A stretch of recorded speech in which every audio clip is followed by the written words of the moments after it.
It was an afternoon Australian cricket badly needed, spearheaded by a young man who was the perfect story for a nation desperately short of good news in men's cricket. Jhye Richardson was magnificent on debut, his 3-26 from 14 overs ripping the heart out of Sri Lanka's first innings on the opening day of the series in Brisbane, as the visitors were skittled for 144. In response, Paine's men made their way to 2-72 by the close under the Gabba lights against the pink ball, losing Joe Burns, 15, caught in the slips Gordon and Usman Khawaja, 11, chopping on the spin of Dilruwan Pereira, but that only slightly sullied their fine work with the ball, at 72 runs from parity with Marcus Harris, 40, and night watchman Nathan Leone unbeaten at the close.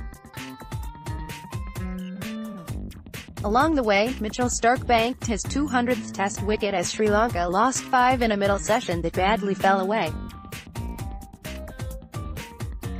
Punting his name into the book for the first time, Australia's newest fast-bowling prodigy let out a roar that reflected how well he had bowled to that point, creating plenty of chances from the moment he sent down the second over of the Test. The 22-year-old got started with a gorgeous outswinger. Burns made no mistake with a diving catch at second slip to dismiss Sri Lanka's captain Dinesh Chandimal. Richardson rearranges the stumps of Sri Lanka's Kuzo Mendis.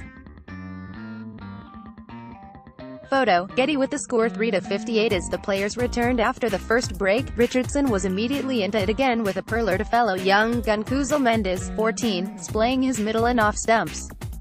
When Donajaya de Silva, 6, edged another lovely delivery, Chandimal's side was 5-66, its innings all but ruined by the young man with the leaping approach. To see the ball swing was a big key for me, Richardson said after play.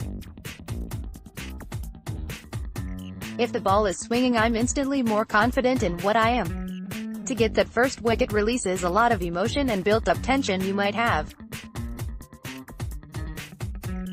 because the longer it goes on, the harder you might try. Reflecting on his huge year, Richardson added, "It's been a massive learning experience for me.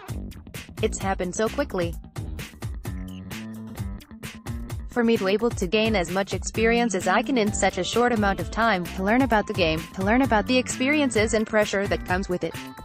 The more experienced I get, the better I will be able to handle it in the long run." In the opening exchanges of the day, Starc believed he had membership of the 200 club when Lahir Rahman was given LBW, but his papers were torn up.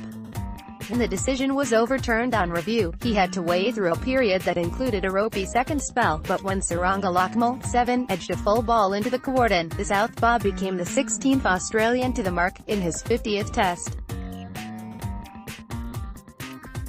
He repeated the dose in his next over to pick up Dilruwan Pereira, 1, via Marnus Labuschagn's third catch in the Gordon. As CricViz Analytics noted, only 8 active international bowlers have a better average than Starc's 28.8 and just 4 have a superior strike rate than his 51 balls per wicket since his debut. Tweet from @7 Cricket. Pat Cummins opened the account with his 8th ball of the day, finding Lahir Rahman's 12 eager edge. He came back after the post-tee flurry to nick off Roshan Silva, 9, before cleaning up the final 2 wickets, finishing with 4-39. Nathan Leone's off-breaks also played a role at an important moment, Paine snaffling a fine catch from a hard-spun off-break that defeated Dimith Karunaratne, 24, at the very moment where Sri Lanka's assured opener was finding his groove.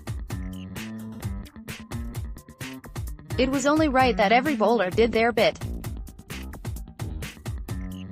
Down the list for Sri Lanka, pocket rocket number 7 Naroshan Dickwella bashed and reverse swept and lapped and ramped his way to a carefree 64, the primary reason Sri Lanka was able to post triple figures. As fun as his innings was while it lasted, there was no doubting who the day belonged to. "My big one was Dale Steyn," Richardson said when asked who he had modeled his game on. Similar sort of build, the untraditional fast bowler, quite skinny and not as tall as anyone else, he proved that he could be a class bowler with that sort of build and bowl at extreme pace. Breaking the stereotype of fast bowlers is what I've been trying to do. If Richardson can have half the career of the South African champion, Australian cricket fans are in for something special. And on the evidence of his first performance in the baggy green, there's nothing to suggest he can't.